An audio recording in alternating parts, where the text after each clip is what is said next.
Buenos días, soy César Tomás Rodríguez, estudiante de la Universidad de Alicante, de la asignatura de Habilidades Gimnásticas y Artísticas.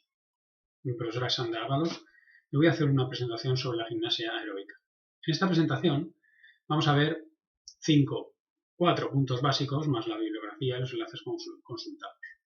Bien, estos 4 puntos básicos serán la introducción, que es la gimnasia aeróbica, algunos datos sobre su origen y evolución, las consideraciones técnicas, a nuestro juicio, más relevantes y una parte dedicada a los elementos técnicos y las exigencias físicas y de rendimiento propias, qué características van a tener los entrenamientos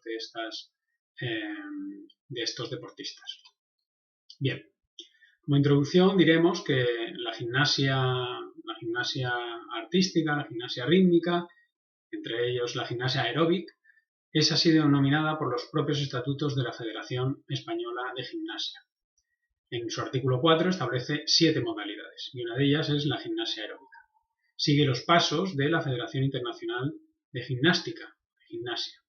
Y también esta federación, la Federación Internacional, nos da una definición de lo que puede ser o lo que es la gimnasia aeróbica, que es una modalidad que se caracteriza por patrones de movimientos continuos, complejos y de alta intensidad, con música, pero siguiendo en todo caso los ejercicios aeróbicos tradicionales.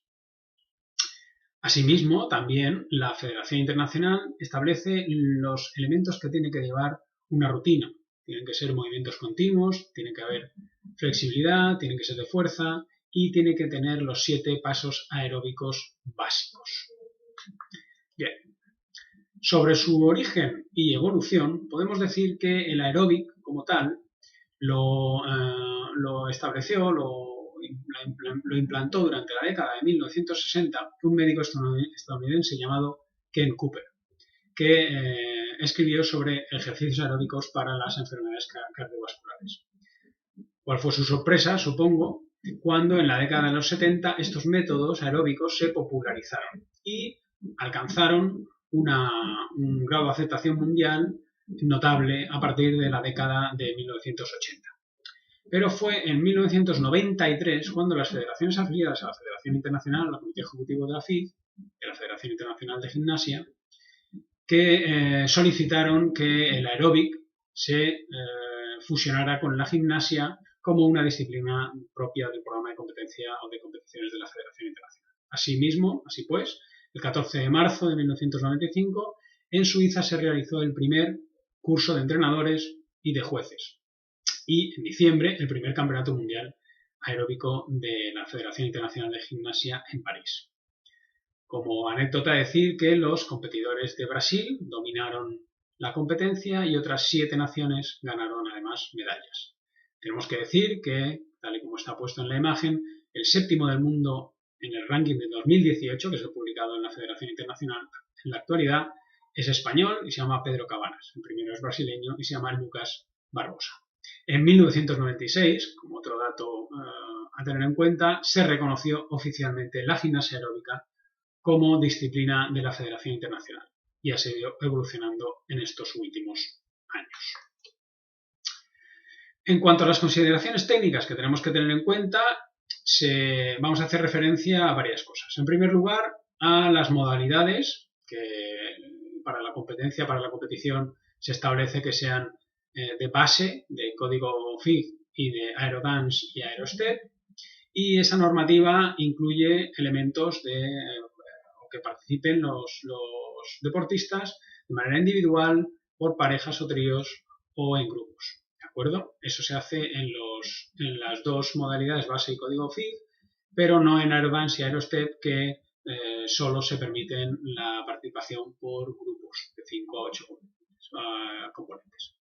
Y asimismo, las categorías nos sirven para delimitar la participación por edades.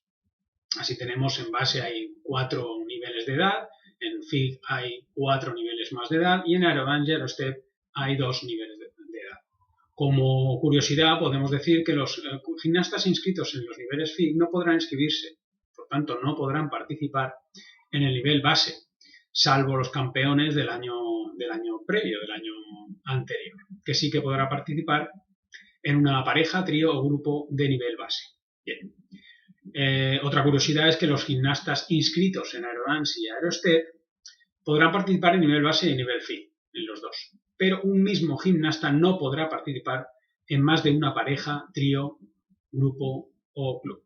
Bien, tenemos que tener en cuenta que esta es una modalidad no olímpica, es decir, no participa como tal en las Olimpiadas y, por tanto, el reconocimiento que hacen las federaciones, tanto internacional como nacionales, es de promoción de la gimnasia. Esta es una versión más promocional que otra cosa de la gimnasia. Tenemos varios eventos en cuanto a internacionalmente hablando. Tenemos los Juegos Deportivos, el Campeonato del Mundo en años pares. Previo a él siempre se hace el Campeonato de España, que este año, en 2020, iba a ser en Valladolid, pero posiblemente no pueda ser. Y en los campeonatos autonómicos, que hay tres tipos en la Comunidad Valenciana: los Juegos Deportivos, la Copa Federación y el autonómico. Bien. Hay otro tipo de requerimientos para participar, como son los elementos coreográficos y el área de competición. Como vemos, el área de competición delimita varias zonas. Tenemos una de 7 por 7 metros y otra de seguridad, digamos, de 10 por 10 metros. Y establece, esto todo la Federación Internacional es quien marca las líneas de establecimiento de estos criterios.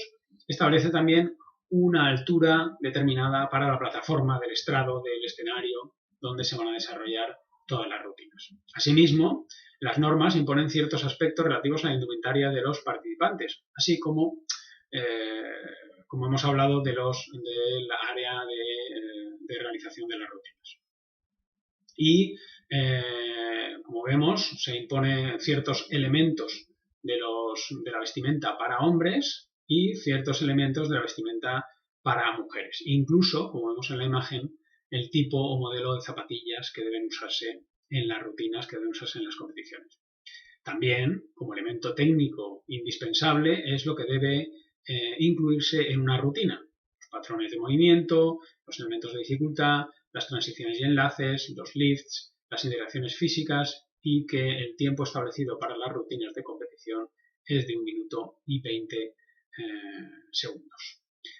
Bien, pasamos a detallar un poco el hecho de la característica más peculiar que tiene esta modalidad gimnástica, esos elementos técnicos y exigencias físicas y de rendimiento propias que tiene. Es la propia Federación Española y es la propia Federación Internacional la que divide el tipo de elementos en función de la capacidad física desarrollada. Así, por tanto, hay 4 grupos: los elementos de fuerza dinámica, los de estática, los saltos, equilibrio, giros y flexibilidad. Esto ya nos da una visión clara, o más o menos clara, de cuáles son las exigencias físicas que se deben demostrar a lo largo del desarrollo de esta disciplina. Asimismo, esto se va a conjugar con los elementos obligatorios que tendrán que describir una rutina de competición. Estos elementos obligatorios, elementos específicos, los tenemos detallados en la imagen. Son los flares, ¿verdad? Aquí los tenemos, en primera imagen, en primera posición.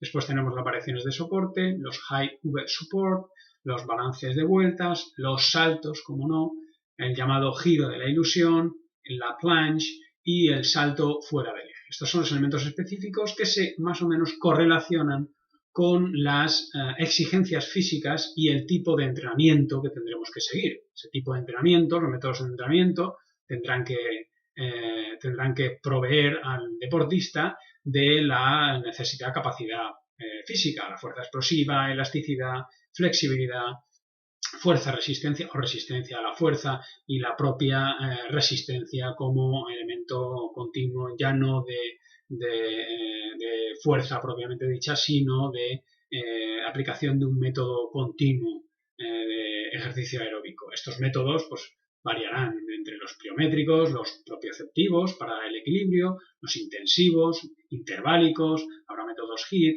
habrá métodos continuos, es decir, deberán variar el sistema de entrenamiento, porque esta metodología, esta modalidad exige muchas de las capacidades básicas capacidades físicas básicas requeridas y por tanto deberemos tenerlas en cuenta a la hora de planificar los entrenamientos.